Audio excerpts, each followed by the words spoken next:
I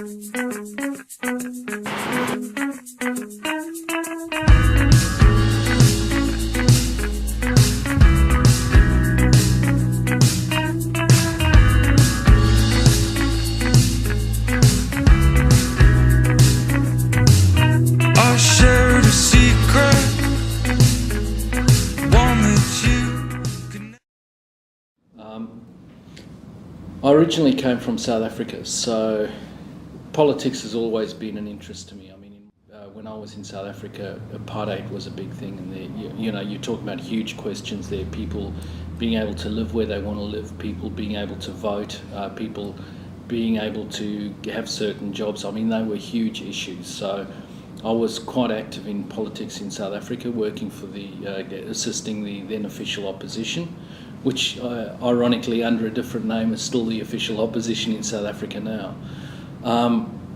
Came to Australia, and quite frankly I found politics quite boring, but the reason being, you weren't talking about these huge sort of social issues, you were talking about the minutiae of economic policy and that sort of thing. But as you stay here, those small issues take on a bigger sort of framework in terms of the society that you have. So became very interested again, and it was actually my wife who said,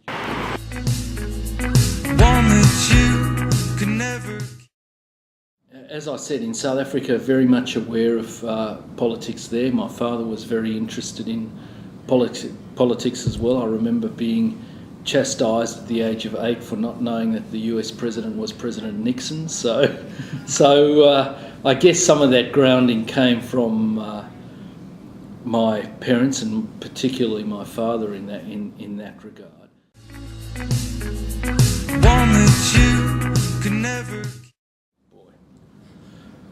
I don't know.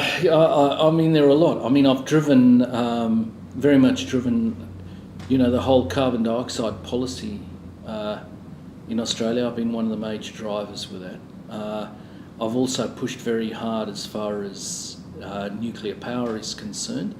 In fact, I kicked off the national debate on that issue back in 2005, where I did a speech in March of 2005 where I was...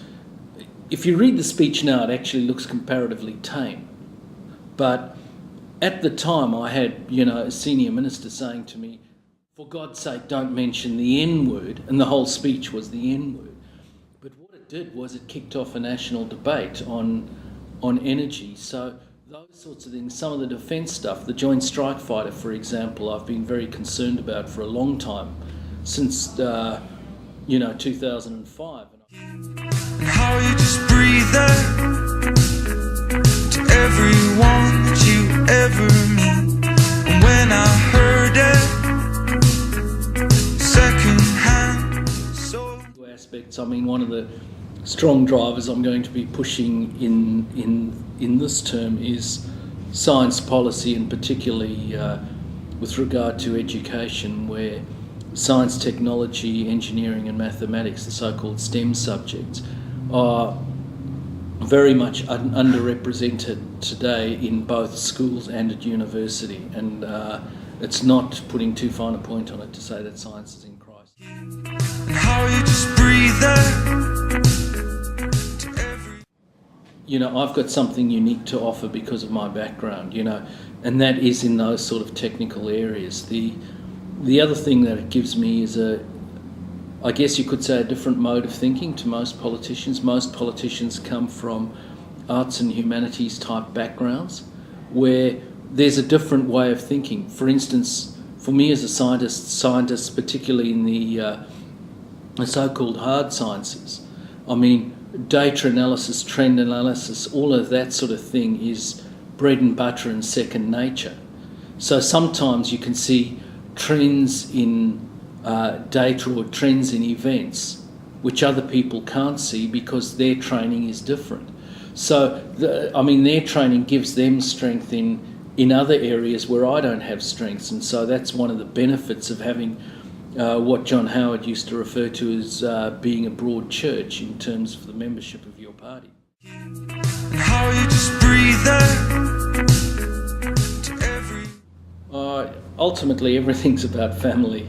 And I mean, community clearly plays a part in that. I mean, you know, you part of you belong to certain organisations. Your kids are involved in school. They're involved in different sporting activities. All of that sort of thing. The issue of community, critical. Clearly, the bedrock of Australian society is family, and a little bit more generally, community is, you know, a layer further out than family, but still one of the bedrocks of our society. all of their glory.